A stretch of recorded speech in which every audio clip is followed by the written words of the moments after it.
Boa tarde, quero saudar a todos, é uma alegria estar aqui. Sou o professor Delmiro José Valentini, na Universidade Federal Fronteira Sul. É um prazer participar desse curso de extensão Rede de Educadores Caboclas e Caboclos. Parabenizar pela iniciativa, pelo belíssimo projeto. Dizer que estamos aqui com pessoas, professores, de modo geral, educadores, né? E um conjunto de instituições para dialogarmos sobre contestado.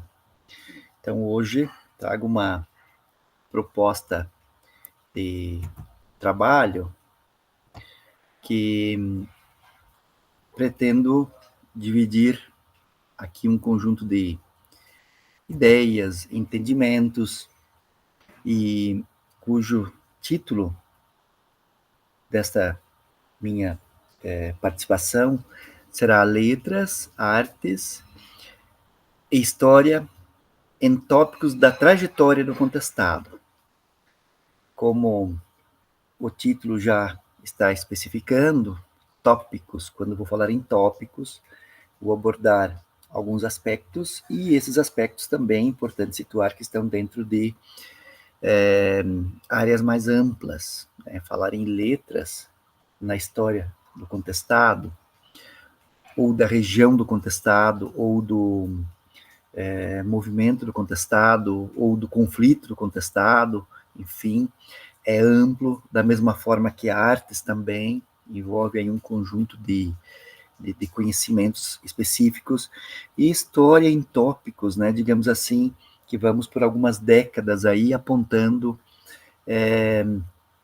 um material que venho selecionando, que venho estudando, que venho buscando ao longo da minha trajetória de educador na região do contestado.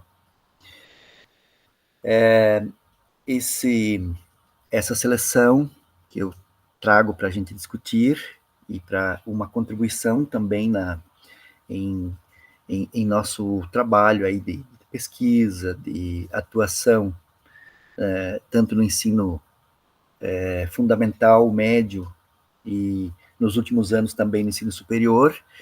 Ele busca um pouco os contextos da história em décadas diferentes, aponto algumas narrativas de sujeitos diferentes e também procuro trazer olhares, perspectivas que emanaram de artistas que se manifestaram também com relação à temática do contestado. Então, inicialmente eu tenho até a década de 50, e aí há um movimento expressivo por aí. Novamente retomo na década de 80, década de 90, e aí depois do ano 2000, nessa trajetória recente que nos traz até aqui. Nesse tempo, temos aí selecionado, e pequena parte também, pequena amostra, para pequenos tópicos, inicialmente Willy Zumblick, depois Assis, Dea Reichmann e Márcia Schiller. Então, são esses 4 artistas, do ponto de vista das artes aí, do ponto de vista dos tópicos da história e das letras, apontamos aí a participação também de historiadores e intelectuais e outras narrativas que abordam a história do contestado. Como eu falei, a primeira década de 1950, até a década de 1950, historiadores de farda, assim definidos por Rogério Rosa Rodrigues, refere-se bastante aos militares. Alguns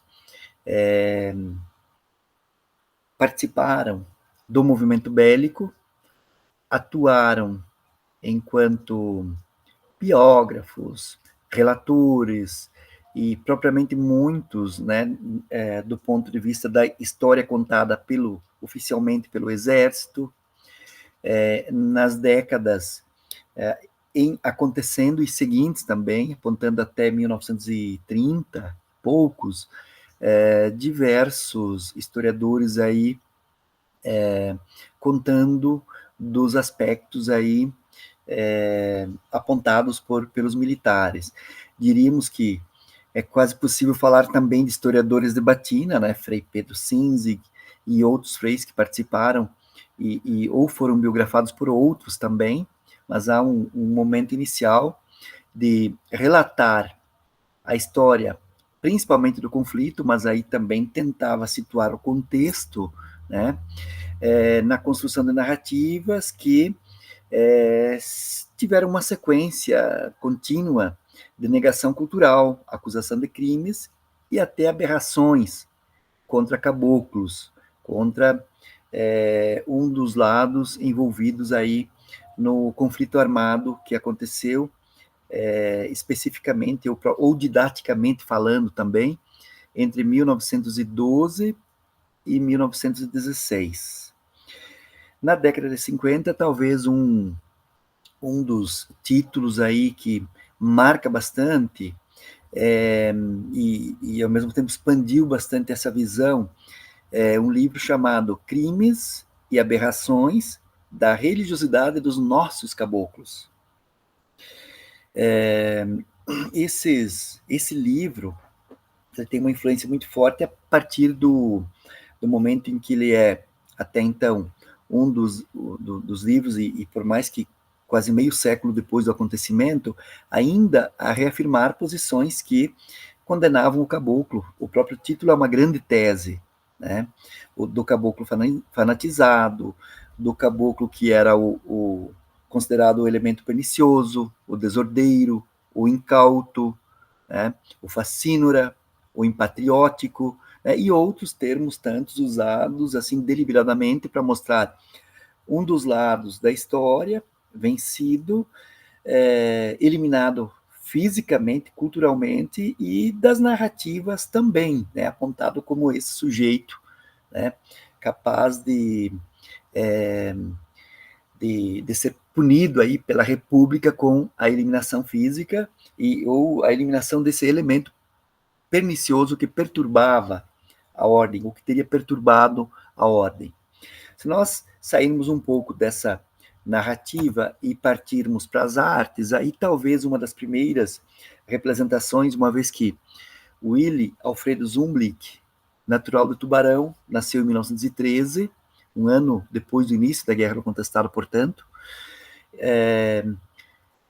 faleceu em 2008, e entre década de 50 e década de 80, ele produziu 13 trabalhos aí de artes relacionados ao contestado. São 10 quadros de pinturas e 3 desenhos. Entre os 10 quadros de pintura, eu selecionei 2 que pretendo trazer, até porque, de certo modo, ele também absorve esse contexto de ideias que trazem a visão que acabamos de mostrar aí. E não são apenas os historiadores de farda ou de batina que vão trazer essa visão. Também existe, nesse momento, jornais como um dos tantos, não da capital, mas do interior, que na manchete da prisão do Adeodato aparece estampada: o demônio está preso, em carne e osso. Se é atribuído assim a adjetivação, imaginem a forma como ele é tratado a partir dessas ideias lançadas nesse movimento. Esse quadro que aparece aí, curiosamente dominado também de fanáticos, né? Para professores de história, principalmente, a impressão é que seria uma representação dos hunos, né? Ou de povos aí relacionados aos bárbaros, né? aí vem em debandada, com lanças, alguém vem com uma cabeça decepada, possivelmente na mão, né? É o símbolo da barbaridade, daquilo que é sanguinário, daquilo que é a representação que se faz do caboclo até então.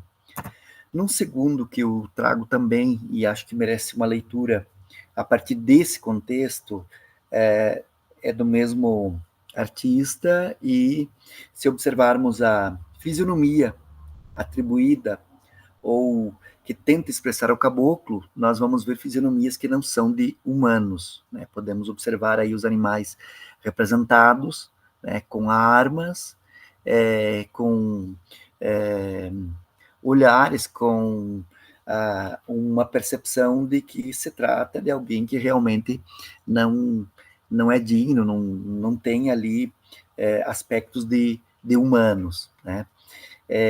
Digamos que para um olhar um pouco mais de ternura com relação a esse artista também, ao Zumblick, tem um outro quadro onde o monge João Maria, ele tem alguns traços assim mais a menos, né? Não traz, digamos que essa mesma possibilidade de olharmos para esse quadro e tentar enxergar aí alguém que teria sido um caboclo que lutou na Guerra do Contestado, né?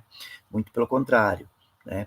Mas aí, como situei, ele vai iniciar o trabalho dele, ele vai lançar essa arte relacionada ao tema, né, entre as décadas de 1950 a 1980. Bom, se tem um entendimento assim, por outro lado, um dia, né, mudaria. Por quê? Porque ainda no final da década de 50, a temática do contestado é carregada, é levada, ela ganha o espaço acadêmico, nada mais, nada menos do que no grande centro do país, centro cultural, São Paulo. Maurício Vinhas de Queiroz é sociólogo e aponta para o caboclo traços singulares, humanos, e aponta também resistência e luta pela vida, né? Faz um conjunto de entrevistas, talvez um dos densos trabalhos dessas décadas anteriores, aí, o maior trabalho em termos de densidade, principalmente acadêmica, seguido depois, na década de 60, por Oswaldo Rodrigues Cabral, que vai aliviar um pouco para os monges também, né? Cabral,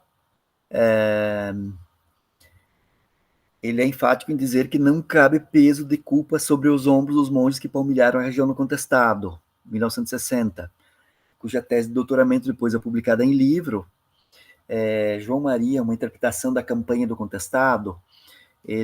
Cabral, que também é médico, tanto quanto o Aljor Ávila da Luz, da década anterior, deputado, professor de história.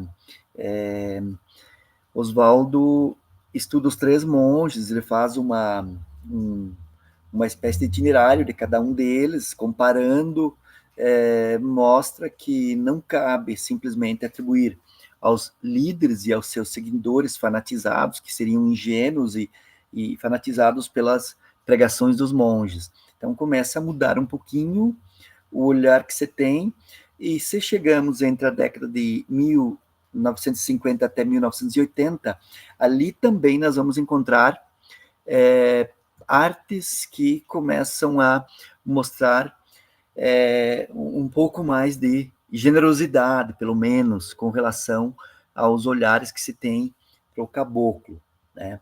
Então, se além dos livros, e eu cito aqui também Vozes, vem um olhar diferente. Vozes por quê?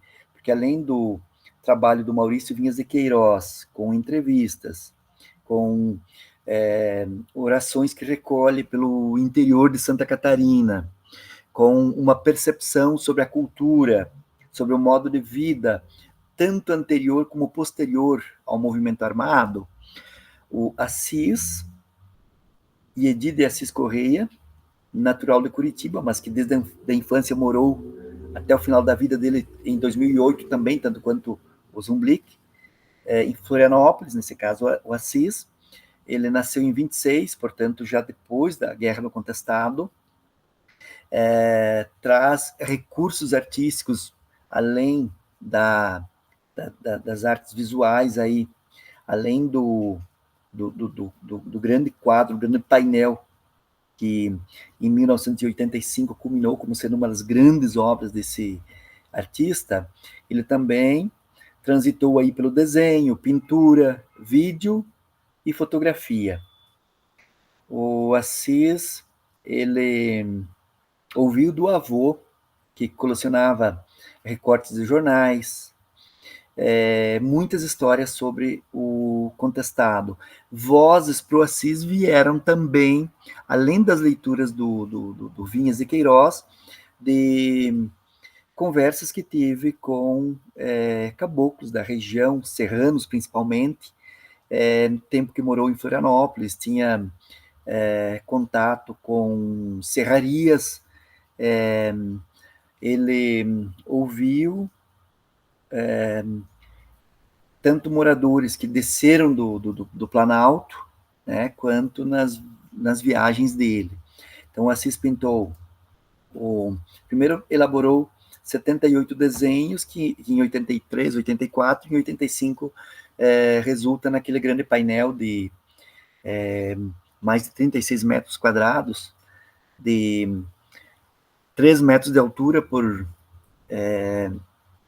quase 7 de comprimento, não, são 12 de comprimento, né, são 7 quadros, e esses aí que aparecem agora nessa gravura, digamos que na parte mais central, né, o monge tem uma atribuição especial, mas além do monge surgem muitos personagens aí, esses personagens ele caracteriza principalmente como os poceiros, alguns aparecem com trouxas de roupas, com crianças, as cenas são separadas por troncos de árvores cortadas, também mostrando aí uma forte atuação relacionada ao movimento econômico que acontece no momento com a chegada da ferrovia São Paulo-Rio Grande, cruzando as extensões entre o Rio Iguaçu e o Rio Uruguai, na região não apenas que envolveu aí toda as questões relacionadas aos limites, as questões lindeiras, mas também as questões econômicas, a questão do coronelismo e da terra como pano de fundo, né? Chegada do capital internacional, aqui ele expressa fortemente com a ferrovia ladeada por garras, né, que vem rasgando, na frente vem seguranças com máscaras, né, então desumanizadas, e os poceiros sendo expulsos, aí as armas e o machado na mão, né, caracterizando fortemente o movimento econômico do capital internacional que se espalha, né, por toda a América, e no caso, no contestado, está chegando com a força, né, que depois se traduz no movimento bélico que nós já estudamos, conhecemos e sabemos aí das consequências por conta desse momento. Depois de Assis, nós digamos que uma década de 1990 vai trazer uma efervescência muito grande relacionada às narrativas. Vão aparecer aí termos como cidades santas, redutos, irmandade organizada, narrativas, discursos oficiais, livros, instituições na busca de personagens de um drama social trágico para a construção até de episódios romantizados.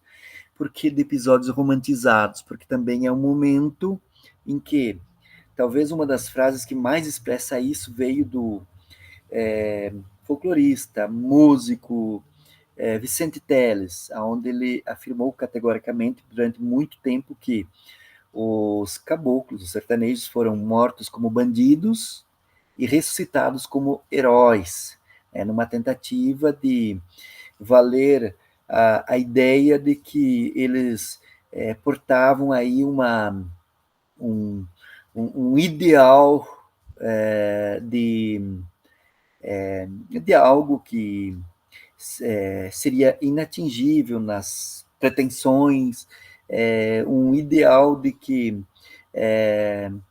ou simplesmente o caboclo não alcançaria porque seria impossível, ou viria de uma força sobrenatural, né, diante do contexto em que esses caboclos se encontravam. Então aí vem uma espécie de inversão, no sentido em que algo extraordinário foi feito, seria feito, aí algumas bandeiras, longe até das perspectivas e possibilidades da época, seriam também trazidas em lados opostos ao cotidiano, àquilo que estaria possível diante da brutalidade que foi, né, do massacre que foi os durante o trágico, principalmente, e depois na sequência com muitas consequências, especialmente de traumas e silêncio impostos aos sujeitos, aos homens e mulheres, crianças, população inteira de uma região que é eliminada fisicamente e também culturalmente na sequência. E aí, para trazermos um pouco, digamos assim, desse movimento que, por exemplo, surge uma universidade chamada de Universidade do Contestado, no Planalto, tenta retomar, um momento em que o caboclo vai deixando um pouco, mas não de todo, e não de forma assim tão entendível, os rótulos como fanáticos, incautos, desordeiros, passam pelo menos a entender-se como alguém que lutou pela vida, que lutou com as forças que tinha, que não dispunha de nada extraordinário, além de entregar uma cultura, um modo de vida, além de enfrentar com honra, com dignidade, né, enquanto sujeitos históricos de um tempo. Né.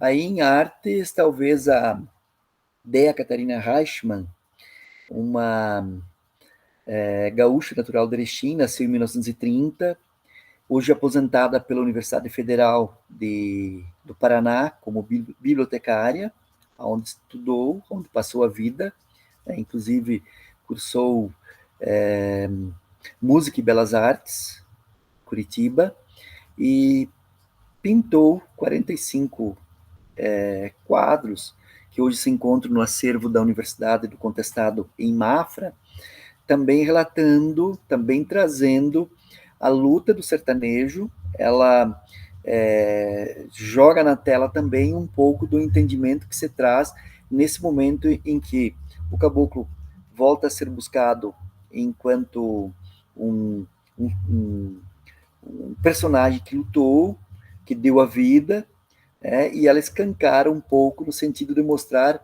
aquilo que nesse contexto já se apresentava como um grande massacre, como uma injustiça, como algo que o governo tratou como inimigo da nação, né, a população do seu interior, uma população singular, uma população de uma cultura distinta, uma população que tinha um modo de vida que mesclava aí elementos das culturas desde indígenas, mesclada com espanhóis, com portugueses, de uma trajetória, né, que vai ser totalmente excluída em nome do capital internacional. Esse primeiro quadro, e aí possivelmente ela está relatando o massacre de Taquarussu, e esse segundo, quando ela chega na fase dos redutos em etapa final, depois de cerco militar, né? Maior parte dos quadros da DEA se encontram em Mafra, portanto. Depois, numa última etapa, e enfatizando que nós estamos no quarto dos artistas, que aqui eu estou tentando trazer um pouquinho para esse contexto letras de arte, de tópicos de história, sabendo que tem outros tantos e que é principalmente depois da década de 80 que vão aparecer aí diversos com olhares dos mais variados, com ciências diferentes, com expressões artísticas diferentes também, são muitos hoje, em diversas frentes, trazendo olhares diferentes e aspectos relacionados às artes, à história, às letras, de modo geral, no contestado. Aqui nós podemos apontar um momento em que chegamos, por exemplo, né, num curso de extensão de educadores caboclos que levam isso para a sala de aula, e talvez aqui está um dos grandes méritos, uma das necessidades de incorporar na sala de aula, no cotidiano, no dia a dia, da educação, a presença de pessoas, de seres humanos, de caboclos, de gente que vive, de gente que está conosco em nossa cultura, participa muito mais do que imaginamos, e que também teve sangue, que também respirou, que também viveu, que também sonhou, e que teve sonhos aí retirados brutalmente, num contexto que deve ser lembrado, sim, deve ser estudado, sim, merece atenção, até porque por muitas décadas movimentos dessa ordem não se fazia, aliás, nem constava nos currículos escolares, basta a gente voltar aí para as cartilhas e ver quando que começam a aparecer, não só nas cartilhas, como também no material didático que passou a ser fornecido recentemente, nem sequer figuravam aí nas nossas possibilidades de um texto, de uma poesia, de uma história, de ouvir alguém que viesse do lado caboclo, né? Então, situo aqui rapidamente, e já partindo para a conclusão, já estou no último mesmo, né? Relacionada aos movimentos aí. 2011, e aí também, eu diria que as efemérides do centenário do início da Guerra do Contestado também iriam trazer para essa trajetória, né, tópicos de olhares de diversas ciências, de diversos intelectuais, de diferentes meios também, instituições, né? Em 2011 é criado o Grupo de Estudos do Movimento do Contestado, esse que estaremos aqui todos, de certa forma, dialogando com educadores, tanto quanto nós, trazendo pesquisas, trazendo uma trajetória que resulta, até aqui, em gratificantes resultados, em sementes extraordinárias. Hoje poderíamos citar aí dezenas, centenas de trabalhos acadêmicos, como teses, dissertações, monografias, artigos científicos,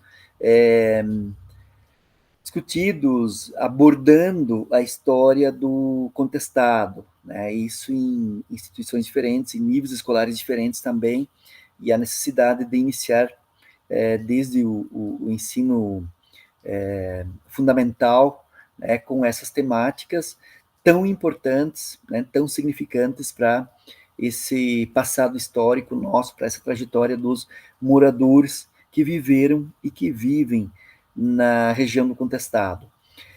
Do grupo de estudos, iremos esse ano para o 8º congresso, simpósio, perdão. Congresso do Contestado também aconteceu, um deles em Caçador, diversas jornadas de estudos na UDESC, em instituições por aí afora, cursos, e agora no currículo escolar, né, que vai abrindo possibilidades aí de trazer caboclos e caboclas como sujeitos humanos que também fizeram e fazem, continuam fazendo história, né, estão hoje por aí, precisam de atenção, a região também. Nesse último, digamos assim, nesse novo milênio, né, inspiração para além das artes, trajetória do contestado passa a ser observada por diferentes áreas do conhecimento humano. Márcia Schiller, Mani, talvez eu acabe trazendo aqui como uma das grandes expressões, né? Márcia Schiller nasceu em 1967, né? Portanto, também, tanto quanto a Dea Reichmann está presente. Márcia Schiller esteve no nosso primeiro simpósio do Contestado, em Chapecó, 2012, né? Trazendo um conjunto de obras de arte que ela passou a produzir, né? Ela que é descendente de imigrantes alemães, arquiteta de formação, artista plástica, estuda línguas indígenas, tem uma trajetória também acadêmica, e aí a força de leituras interessantes, como, por exemplo, o livro Império Caboclo, de Donald Schiller, né, que traz está dentro de letras aí, literatura interessantíssima também. Márcia vai não só ler, como também vai impressionar pelo cotidiano, pelo dia a dia, pela realidade de onde ela vem, de onde ela está, onde ela observa, aonde ela passa uma infância, adolescência, e na juventude é que ela passa a tomar contato, e especialmente depois da docência, quando ela vai para lugares, vai para a região onde ela respira, onde ela vive, e começa a sentir essa cultura que é muito forte, que viceja, que está entre nós, e que é representada por esse caboclo do contestado. Da Márcia, eu trago 3 imagens rápidas, e agora sim concluindo. Primeiro, essa da Maria Rosa, com rosas e com uma força extraordinária, parece a bandeira do contestado. Foi símbolo também do primeiro congresso do contestado em Caçador, depois da chegada do Instituto Federal, né? Família Cabocla, né, onde acredito que impressiona bastante para a Márcia as crianças, e aí falando em conhecer a região, quando da sua passada por Timbó Grande, a, a Imbuia das Caveiras, das crianças, como é conhecida, impressiona, mostra uma realidade que por muito tempo pairou em campos que não clareava nem para quem vivia aqui, né? Então, Márcia mostra isso também com uma simbologia muito forte. E para concluir, esse monge, o monge talvez entre caboclas, mulheres, Maria Rosa, e tudo uma força que vem desse espírito da mulher cabocla, a presença dos monges em muitas artes, seja escultura, seja em pequenos amuletos, em chaveiros, em imagens, em fotografias das que circularam por aí afora, e da força hoje representada pelos monges pelo interior inteiro, não só de Santa Catarina, mas de todo o sul do Brasil. Esse quadro tem uma história interessante. A Márcia estava com dificuldade para terminar esse quadro, e faltava um monge, faltava detalhes do monge. E aí, numa noite, depois de trabalhar até algumas horas com o quadro, ela deixa ele no ateliê, que é no segundo andar, e desce descansar, desce dormir. De madrugada dá uma tempestade, muita chuva, muito vento, a janela se abre e a chuva molha o quadro. E aí, como a gente pode observar, se vocês observarem, ela não havia terminado totalmente. E faltava detalhes no rosto, faltava detalhes aqui na fisionomia do monge. Ela, no outro dia, quando ela acorda, depois do temporal, sobe e vê a janela aberta, vê que molhou o ateliê, ela olha para o quadro e imediatamente percebe que a chuva, os pingos, as gotas d'água que pegou no quadro do monge simplesmente deixou o quadro praticamente na forma como ela imaginava que ela concluiria, né? Então, com essa história do monge, da Márcia, que gentilmente tenho hoje, ganhei da autora esse quadro, ele terminado nada mais, nada menos com aquilo que foi uma das grandes forças do monge, a água, né? Além da cruz, a água, né? E é dessa forma que ela conclui esse quadro aqui, e também tem outros tantos, são 18 quadros da Márcia, se não me engano, e entre eles esse do monge que termina desta forma. É um começo, são pequenos tópicos apenas, mas acredito que espero ter contribuído. Aí está o meu e-mail, né? Agradeço pela atenção. Volto a dizer que estou muito feliz por estar aqui, contente, espero ter contribuído. Agradeço imensamente todos os colegas aí do grupo, Eduardo do IFSC, o Rogério da UDESC, e toda a equipe, todos os que trabalharam, todos os professores que se encontram aqui, que pensam no contestado, que estudam o contestado, que respiram o contestado, né? Espero contribuir também, espero que o trabalho que a gente vem fazendo, a pesquisa, os estudos, também ajudem a levar para a sala de aula essa história maravilhosa dos nossos caboclos, da nossa origem, dessa nossa trajetória aí pela história do contestado. Muito obrigado.